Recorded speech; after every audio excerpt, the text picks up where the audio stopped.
30 tao ang nawala ng malay dahil sa matinding init sa gitna ng isang piyesta sa Negros Oriental. Sa ilang bansa sa Asia, naglabas na ng heatwave alert dahil din sa init. Maituturing na rin bang heatwave ang nararanasan sa bansa? Nakatutok si Mark Salazar. Nagmamadali ang mga ito habang buhat ang isang babaeng naka-costume para sa Pacol Festival ng Santa Catalina, Negros Oriental. Maya-maya, sunod-sunod na ang ganyan. Nawalan pala ng malay habang nagpe-perform ang ilang lumahok sa street dancing dahil sa sobrang init. Ang ilan sa kanila ay pinagpahinga sa ilalim ng mga puno habang ang iba ay isinugod sa local health unit. Okay naman ang lahat, ang 30 hinimatay. Pero ang ganitong insidente ang patunay ng peligrong dala ng dangerous level ng heat index. Kahapon din, 39 sa 68 stations ng Pag-asa ang nagtala ng 42 degrees Celsius at pataas na heat index.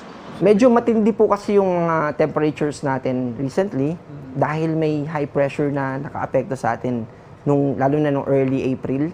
So malaki po yung role ng high pressure eh. Kapag halimbawa binalita po na may low pressure area, ibig sabihin more likely uulan dun sa lugar. Pero kapag high pressure po, ang dinadala po niya sa atin drier condition at mas mataas na temperature. Ang matinding init na ito na ba ang bersyon natin ng heat wave ng ibang bansa?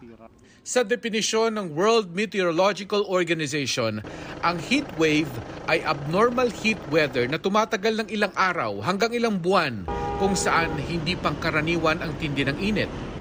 Pero sabi ng Pag-asa, kulang pa ang init natin para tawaging heat wave. Pwede po enhanced temperature. Sa definition kasi ng Pag-asa sa heat wave, dapat plus 5 degrees ang itinaas ng temperatura kumpara sa average maximum temperature sa nakalipas na 3 dekada. Halimbawa, ang maximum temperature ng Quezon City kaninang alas 2 na 34 degrees Celsius ay malayo pa umabot sa heat wave. Bali ito po ay average for 30 years from 1991 to 2020. Okay. Then, kapag halimbawa yung Tmax, ito po yung binanggit ko kanina na maximum temperature, kapag month of May, 34.4. Ibig po sabihin yan, halimbawa kapag nag 39.5 tayo or 39.4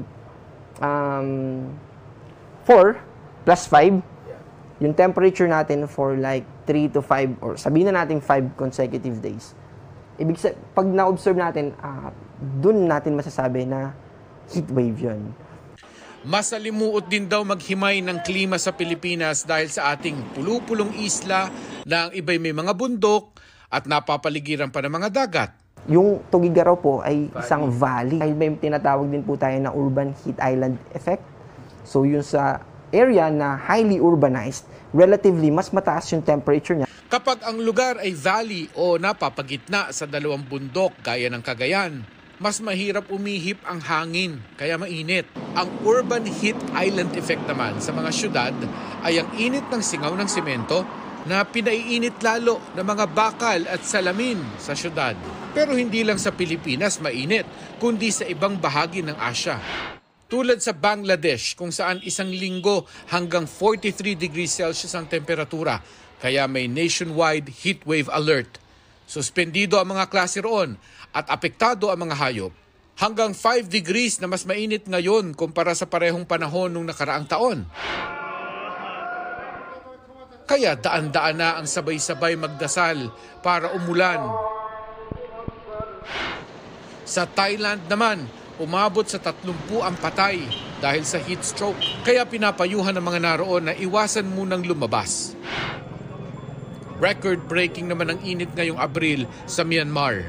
Para sa GMA Integrated News, Mark Salazar, nakatutok 24 oras.